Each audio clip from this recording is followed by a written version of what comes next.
사람입니다. 빨리 벗어. Whoa, hey, man, I'm in the Squid Game show, which means that I'm gonna get more views just because of the fact that I'm mentioning something relevant in pop culture. But no, don't go anywhere. I'm not in the Squid Game. I know it may look like it, but it's actually a costume. It's a disguise. It's me.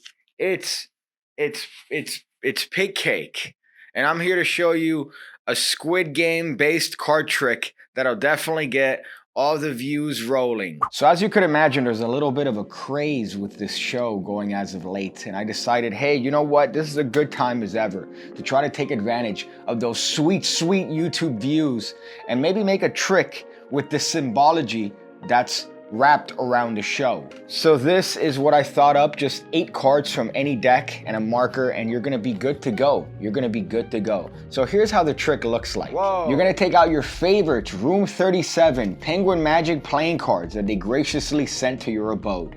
That or whatever deck of cards you happen to lie around. This is the one that I happen to be using this time just because of their graciousness in sending this over to me. And here we may have some familiar symbols of similar intellectual property: a circle, an umbrella, a triangle, and a square. And the same thing on this side: a circle, an umbrella, a triangle, and a square. So one person gets one pile and you get the other, and you mix them up. You mix them up as much as you want. They mix them up as much as they want. And here's what they do. They take from their pile a card at random and they place it in front of them.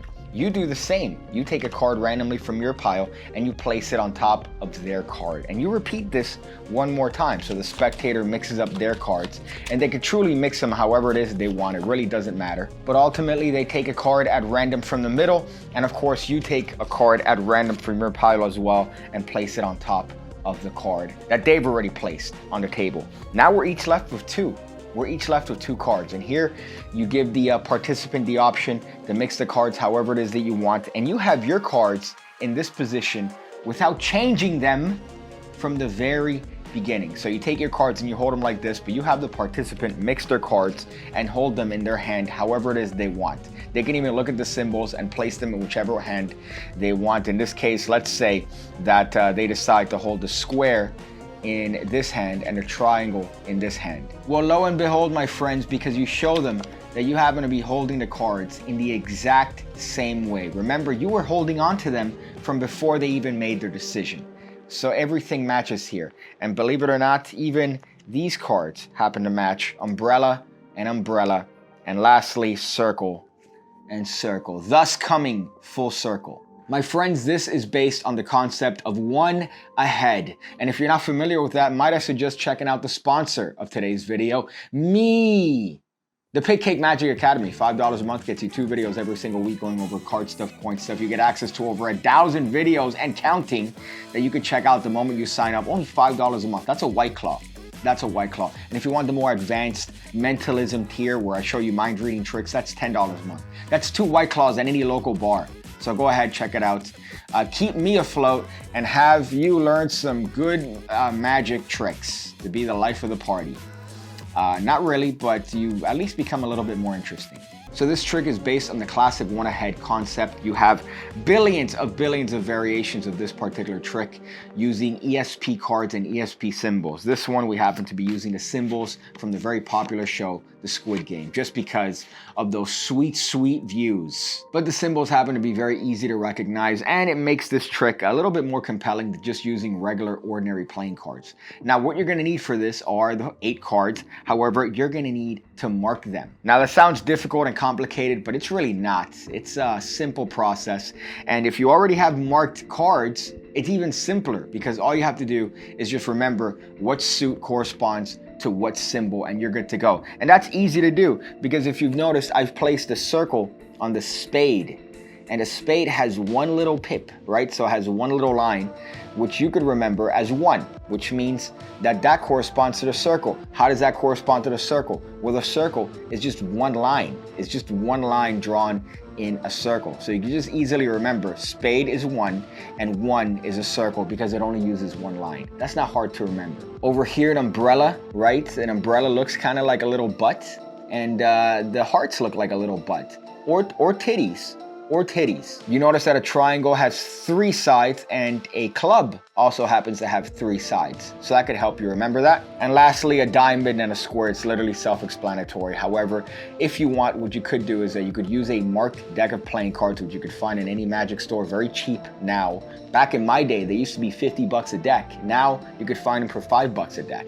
And you could just correlate the suit to the actual symbol. Now, I've been saying marking a lot, and marking the back and marking this and marking that are marked cards. And if you're not familiar with marked cards, then you've probably seen the shape of a vagina. And for that, I commend you. However, it's just markings on the back that let you know what's on the face. So I'm gonna mark these cards on the back because I don't happen to be using a marked deck. So I'm gonna be the one making the markings. So in this case, it's gonna be very simple. I would not mark the first one. And I would remember this by the fact that an O looks like 0. So the first 2 ones with the 0 is not going to be marked. So that's a freebie. So in this case, I'm going to be marking the umbrellas. And it's, again, very simple. All you're going to need is something like a pen, a marker, and you could do this with any single deck of playing cards. So the back of this deck happens to be the same as the carpet from the movie The Shining. And so this one's a little bit interesting to mark. However, you could adjust for whatever deck of cards you have. In this case, we're going to be marking the umbrellas. So we're going to be marking both umbrellas the exact same. The 4 and the 2 are going to be marked in the exact same way. So all I've done here is that I've just placed a line, and I know to me that symbolizes the umbrella. And I've done the exact same thing on this one.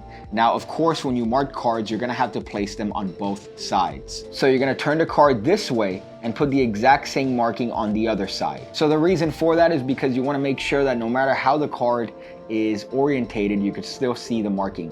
And the participant is usually going to mix the cards in what I would consider to be a haphazard way, reminiscent of that from a mental asylum. So more likely than not, you're going to need to mark them on both sides just to be sure that you're going to be able to read them. So the triangle cards, I'm going to mark, again, both the exact same way, however, with the cards facing in a different orientation. So this time I've chosen to put a downward little line on the actual honeycomb design. So looking at the back of these cards, that little mark is going to let me know that I'm looking at the triangle. And of course, the square is going to be the exact same way. The only difference is that I'm going to mark it this time with the little line facing the left. So now you have 2 sets of cards that are marked on the back and have symbols on the front. However, from looking at the back of the card, you, my friend, know the exact card that you're looking at without having to look at the face. So it doesn't matter if the participant shuffles or if you shuffle. By just looking at the back, you're going to know which one is which all the while. So in this case, umbrella. So here, all we're doing is we're going to be 1 ahead of the participant, but not really. Not really, because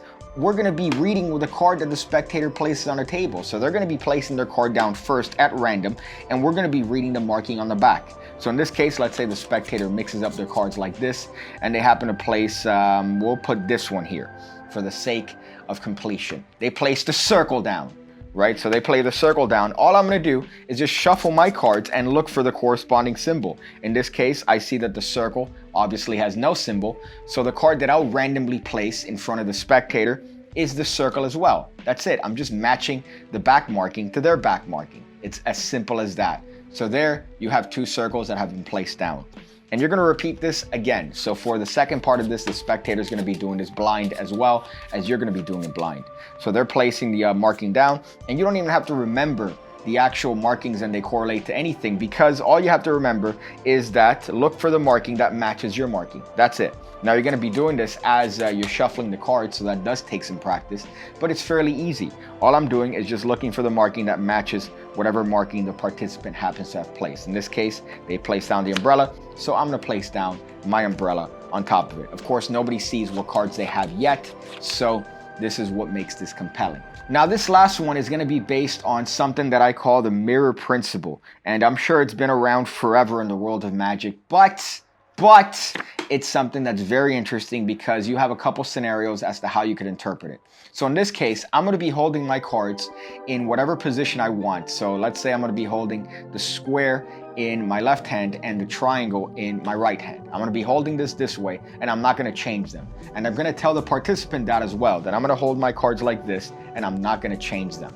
And here, the participant has a couple options as to how they could proceed.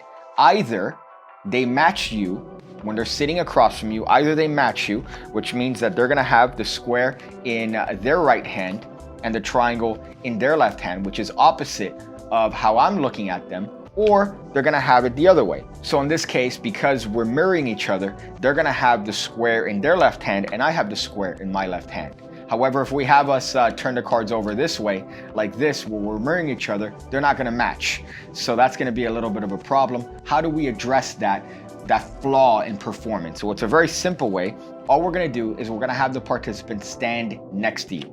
So if you're looking at the participant and they've mixed their cards and you read the markings so that you see how they're holding the cards and you notice that they happen to be holding the exact same card that you are in their left hand, which means the opposite to you. So in this case, because the way hands work, if someone is seated in front of you, their left hand is gonna be opposite of your left hand.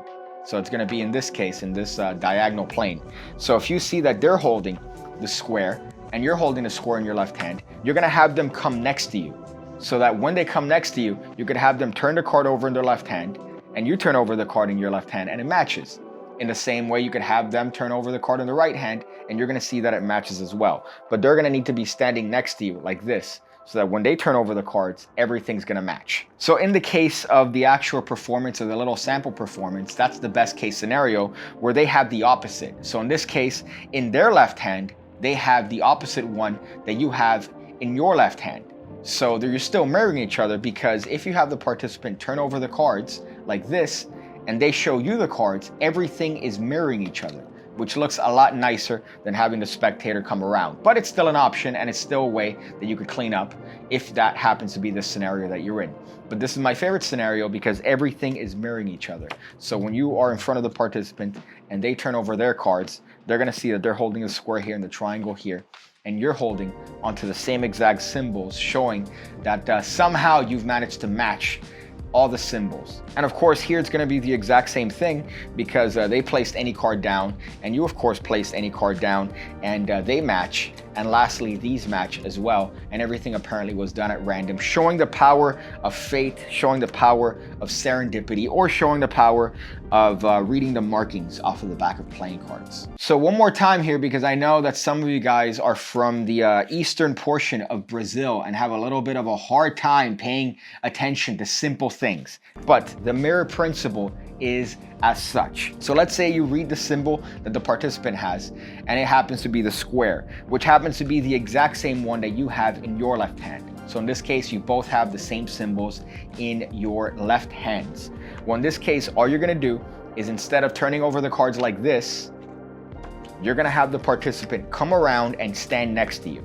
So that way, when they stand next to you, everything is gonna match. So when you turn your cards over, or you tell the participant to turn over the card in their left hand, and you turn over the card in your left hand, it's gonna match.